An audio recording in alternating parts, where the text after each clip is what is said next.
What is up, guys? I am Blaine. This is The Burning Ground, and today we're talking wrestling again. Last night, WWE closed out their 2017 pay per view schedule with Clash of Champions. Was it great? No. Was it bad though? No. It surprised me, to be honest.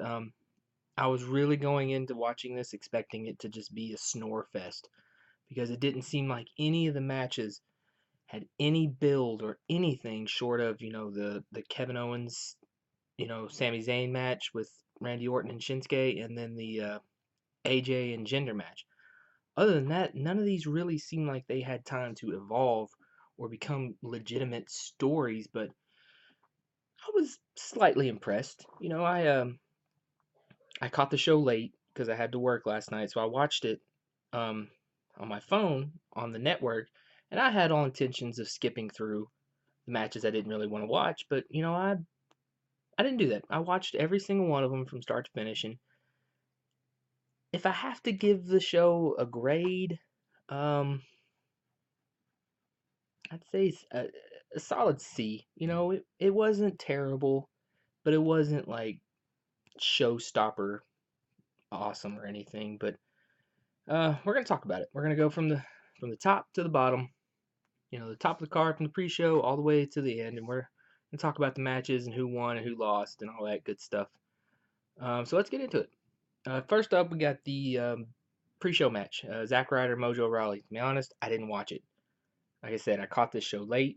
I did not even I did not watch the pre-show at all. But I know Mojo Rawley won, and I looked into it and researched a little bit on what happened in the match. And apparently, Mojo Rawley is came across great as a heel, and that's good for him. I want to see people start from the bottom and go up. I always say that I like opportunities, and I think maybe he's on his way. Apparently, he turned some heads and did put on a pretty good show. Unfortunately, poor Zack Ryder once again swept under the rug, and that just really sucks. But yeah, not much to say about that one because I didn't watch it. But Mojo picked up that win. Then we get into the actual card, and the first match was the triple threat match for the U.S. belt. My favorite match of the night, personally. I really, really enjoyed this match. Like I said, it didn't have time to really build up much of a story. You already kind of had Dolph and Bobby Roode going at each other before, but it didn't really have much time to build anything up. But these three went out there and put on a great show, I thought. And technically, in a way, my prediction was kind of right. I picked Bobby Roode to win, but I said I wanted Dolph Ziggler to win. I really did not expect him to win. I really thought that he would be the one put, probably the one to get pinned. I really thought that either Bobby Roode or Baron Corbin was going to take this one, but surprise, Dolph Ziggler won, and I am super happy about that. That the ending though was great. You had Baron Corbin getting ready to hit Bobby Roode with his the, the hell's he call it, end of days or something, his stupid finishing move. But and then Dolph Ziggler came up and hit Baron Corbin with his zigzag finisher at the exact same time, which I thought was pretty awesome. It was brilliant. And then Dolph picked up the win. Awesome. I give if I have to grade this match, I give it a B plus, maybe even an A minus. I thought it was great, great match. So yeah, Dolph Ziggler won. I said that he's the new U.S. champion. So we'll see where they go for that. Maybe they're finally ready to invest in Dolph some more. Kind of sucks they're not wanting to invest in Baron Corbin. They kind of gave him a push and then stopped again. And I don't know why they're not letting him punch through that wall. And Bobby Roode, his time's coming. He'll get there eventually. So yeah, already first match is my match of the night. Just calling it right now. Next was what was next? The Fatal Four Way for the championship, for the SmackDown Tag Team Championship. You had the Usos versus the New Day versus Rusev and Aiden English versus Shelton Benjamin and Chad Gable. I really, really almost skipped this one when it first started. It really seemed it started out really boring. Actually, no, it started out great when Aiden English and Rusev were doing their little promo at the beginning. It was awesome. I loved it. It's really clear throughout this whole match who the crowd was behind. If they don't do something with Rusev and Aiden English, they are gonna have riots on their hands because people love Rusev right now. They've always loved Rusev, but he is just on a whole nother level now, you know. And it's great seeing him as kind of a baby face now. He's still a bad guy. He's still supposed to be a bad guy, but the crowd loves him, and it's great. But yeah, I almost skipped this match. It really started out kind of boring. In a way, it almost started out like you had two different matches going on at the same time. Because in a typical Fatal Four Way, anybody can attack anybody, and it didn't seem like that was going on. It almost seemed like you had Shelton Benjamin and Chad Gable versus the New Day, or no, versus the Usos. And then on the other side of the ring, you had Rusev and English versus the New Day, or vice versa. I don't remember, but it seemed like it was just two matches going on, and it was kind of boring, I thought. But it started to pick up as the match went on. It really increased the tempo and gave I like how they gave an opportunity for all the teams to shine. Everybody had a moment, and it was great. Those German suplexes by Chad Gable made me cringe. Like the way he dropped all of them on their necks. Ow! And then he even got Big E. He even got him up. Big E's a big boy. I mean, they don't put big in his name for nothing. But uh, the Usos won, which I figured they would. I don't want them to win. I feel like the Usos and the New Day, I feel like they're losing their momentum. I feel like it's another example of the WWE taking hold of something that was popular and not letting it go. Um, the New Day, this don't come across to me as popular as they used to be. People want to see something new, and I think WWE could have done better with this match if they let Shelton Benjamin and Chad Gable or Rusev and English win. Let them carry the titles into the next pay-per-view. But they didn't. They went with what they're comfortable with because Royal Rumble's coming up. They got to have the star power behind the titles. So if I got to grade it, C minus. You know, started out really boring. I almost skipped it, but it picked up. Well, we'll give it a C, just a solid C. Yeah, we'll give it a C. So yeah, the Usos won, retained their titles. So let's move on. Next, we had what was next? The women's match. Oh, the women's match. Oh, the women's match was so weird. It was weird. I mean, you had all these lumberjacks out there, and every single one of them pretty much was on. Because normally in a lumberjack match, you got kind of a equal amount of people for both people that are in the ring. You're not just gonna have everybody out there. Very rarely, unless it's part of the story, everybody out there for just on one person's side. It's usually split pretty evenly, but not in this match. It goes to show you just how many heel women they have on SmackDown and how many baby faces. Like, where was Becky Lynch? Why was she not out there? Is she injured? I don't know. I didn't hear anything about that. But you just basically had Naomi out there on Charlotte Flair's side, and everybody else was on Natalia's side. And they tried to kind of fix this a little bit throughout the match. You'd have the Riot Squad and Carmella and the other ones kind of going at each other a little bit, but it just really seemed unnecessary and confusing, and just it was a mess. It was really a mess. It's a mess. I feel like they could have just done a one-on-one with Charlotte and Natalia and been done with it. But they got to have every woman out there. I didn't like it personally. I thought it was dumb, but there was some highlights. I mean, Naomi finally got involved after Charlotte kept getting her butt kicked every time she got thrown out of the ring. For her to springboard, she springboarded off the top rope and took all of them out. That was awesome. And then Charlotte Flair did something similar. The moonsault and to the outside and took them all out. That was awesome. I really thought we were going to see a cash in tonight. I really thought it went well before the match started. I thought we were going to see a cash in. I figured whoever won the match, Carmella would cash in. But that didn't happen. Once I saw her slide in the ring trying to cash in the middle of the match, I knew it wasn't going to happen because they're not going to. That would just cause even more chaos. So I feel like this could have been done better, a lot better. But I feel like it was a mess. It was a huge mess. So if I got to give a grade to the women's match, it's a D, D plus. We'll give them a D plus because Charlotte Flair puts on good matches, but she just didn't have anything to work with. Hi, wife. So it was a mess. I didn't like it. Hi, it's my wife. So Charlotte Flair won, kept her title. Moving on to Royal Rumble with the title. So let's move on. Next was uh, it was the hey bathroom break match. It was Breezango versus the Bludgeon Brothers, and this this one was just dumb. I don't know why they even wasted their time. It was like a total of 3 minutes. The Bludgeon Brothers came out, they walked all over Breezango, and that was it. Game over. It was done. Which is, I mean, everything about these two teams going on right now is really, really depressing.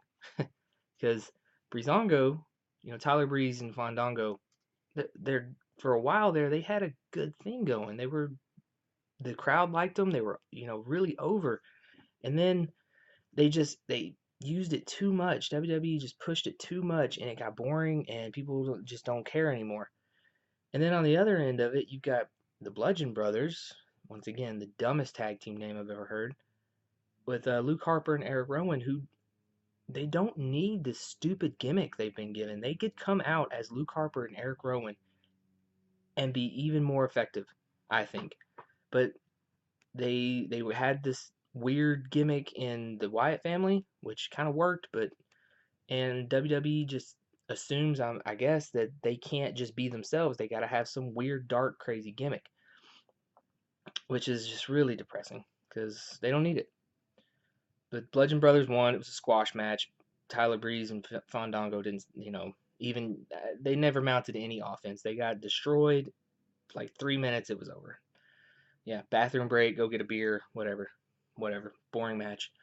Moving on. After that was should have been the best match of the night. I think should have been, but too much went into trying to plan this match and try to make it star power filled. I'm sure you know what I'm talking about. It was the Randy Orton and Shinsuke versus Kevin Owens and Sami Zayn. Now that right there, leave it just at what I just said.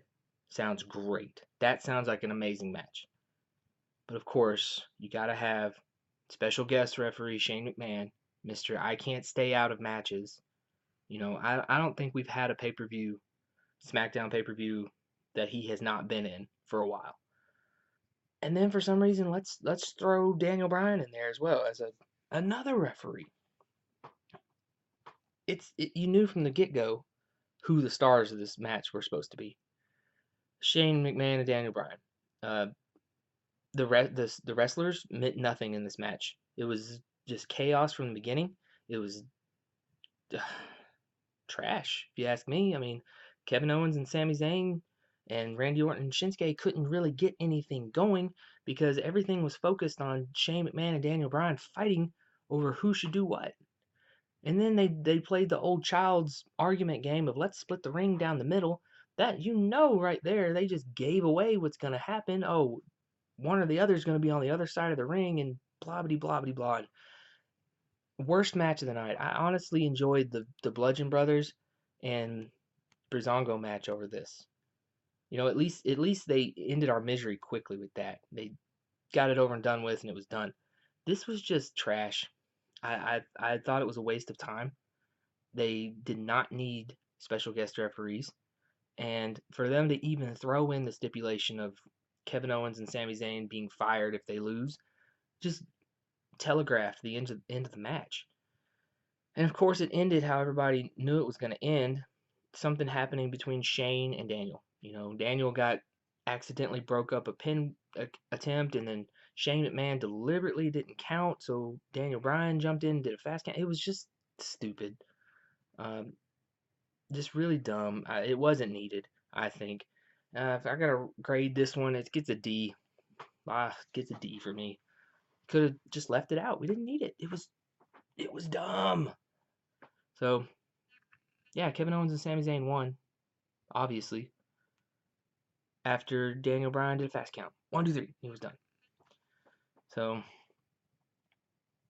yeah, didn't need it. It was stupid. So the last match of the night, and if we didn't have the triple threat US match, this would have been my match of the night. It's AJ Styles and Jinder Mahal. I know we give Jinder Mahal a hard time.